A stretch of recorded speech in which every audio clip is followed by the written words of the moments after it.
Welcome to Shelburne, Nova Scotia, where we will be discovering some amazing places.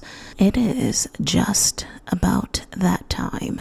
Take a little drive with me and discover the top 5 places you can't afford to miss.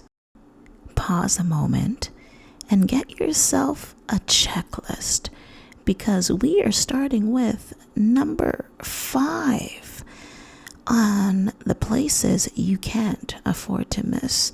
Look at beach time as we explore the beautiful beaches of Shelburne, a place where you can discover yourself in a new light and relax all in the same place. Hawk Beach, located on the most southern tip of Nova Scotia. Walk the white sandy beach as it exposes the 1,500-year-old drowned forestry exposed at low tide. As part of the Cape Sable Important Bird Area, the Hawk is one of the best birding areas in Nova Scotia. From the beach, you can also view the Cape Sable Island Lighthouse, the tallest lighthouse in Nova Scotia, standing at 101 feet tall. Beauty in every step as you explore the beach. The beautiful sun as it hits your skin, it gives you permission to explore, to enjoy, to live life, and be exactly where you are supposed to be on the southern tip of Nova Scotia. Stony Island, one of the beaches that you are sure to enjoy. When you walk along, you will feel the warmth of sand beneath your toes. You are sure to love swimming, surfing. Do not be surprised to find the most beautiful among the beaches. Stony Island Beach, the place to explore and discover more about Shelburne. Number 4 on our tour of exploring Shelburne, let's talk a little bit about where you go to enjoy a good time with friends. Out on the town, discovering what we all love to do, or perhaps you're a lover of more than just fish. Scallops. Mr. Fish has everything you're looking for. It's the go-to for family and friends.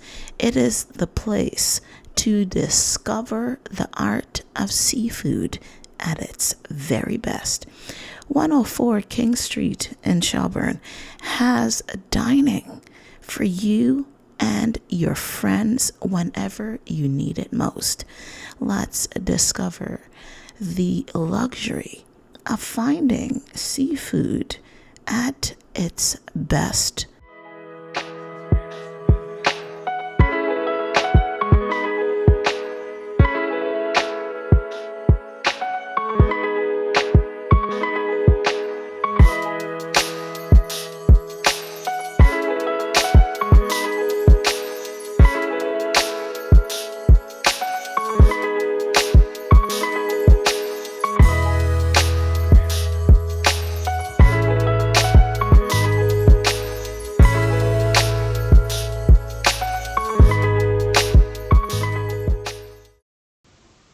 Pause a moment, because if you are looking for the place to go out and have a romantic evening, I have you covered.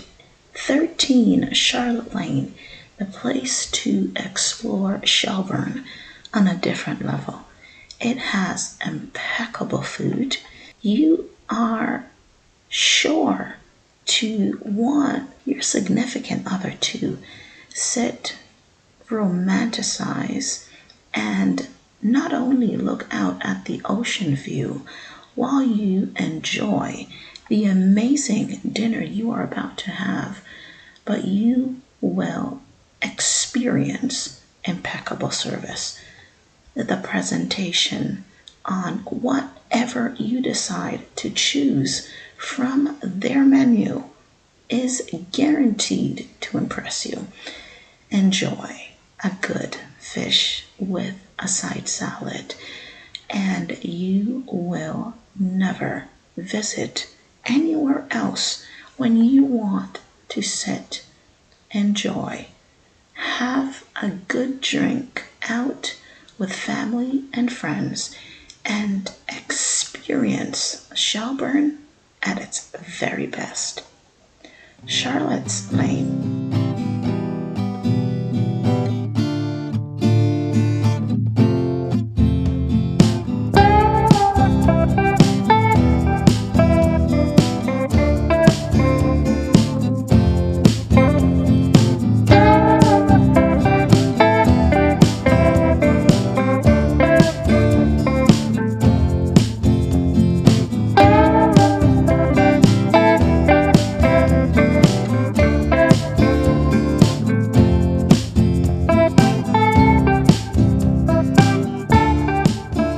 Number 3 on our checklist as we look for adventure in the outdoors. Islands Park, the next stop on our checklist, where you can discover a place for adventure at 183 Islands Park Road in Shelburne, Nova Scotia.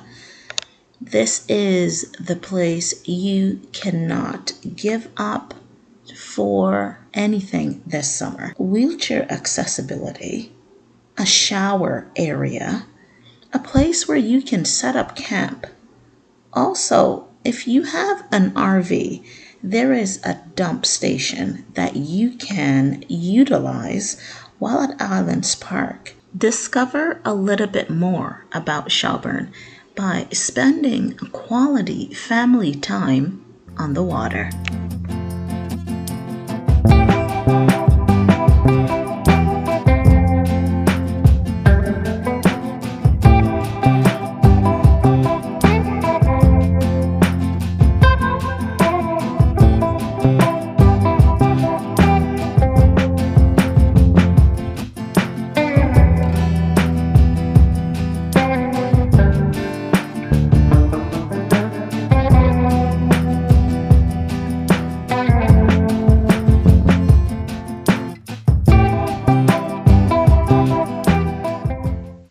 Welcome to the number 2 spot on our research about Shelburne. Sailing. You cannot visit Shelburne and not experience what we are known for at best, the lobster capital, the place where you can fish and sail all on the same coast. Sailing will bring out your love not only for the open sea, it will cause you to find out the beauty of setting new memories. If you are not an experienced sailor, then visit the coast of Shelburne to experience what it really feels like to take care of yourself, to relax on the water, to spend a moment in time where nothing else matters but being in the open sea and seeing what it really means to sit back, relax, and enjoy the beauty of sunrise. Shelburne's Coast is your next adventure, taking care of yourself. Welcome to the number 1 spot on our checklist. The Black Loyalist Heritage Center, located at 119 Birchtown Road, a place of history, a part of Nova Scotia's museum, a place to learn, love, and discover part of Nova Scotia's heritage. Formerly free Africans, they were enslaved and taken by force to the Americas. Most worked on plantations, cultivating and growing staple crops from which the wealth of nations grew. Without the tragic history of the transatlantic slave trade, there would be no Black Loyalists. Enslaved people were considered personal property or objects. Dehumanized by a system of forced labor, they were often subjected to violence and cruelty at the hands of their enslavers. The message of freedom spoke to the heart of enslaved Africans.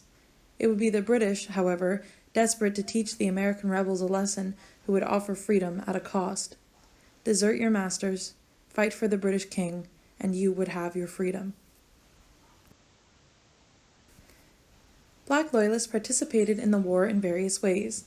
They gathered intelligence, acted as guides, built fortifications, provided service to officers, engaged in armed combat, and acted as messengers. Their numbers included skilled artisans, tailors, cooks, sailors, and musicians.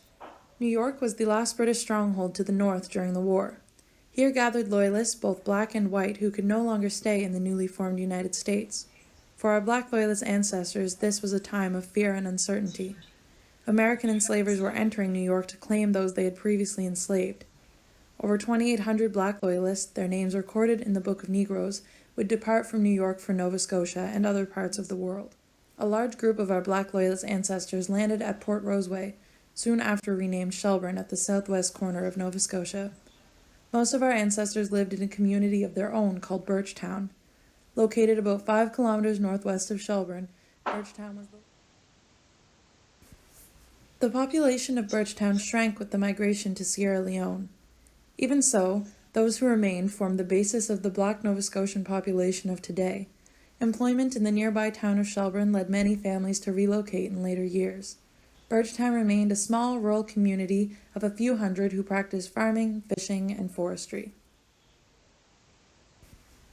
We needed a place to safeguard our heritage. We needed a place for our community to gather.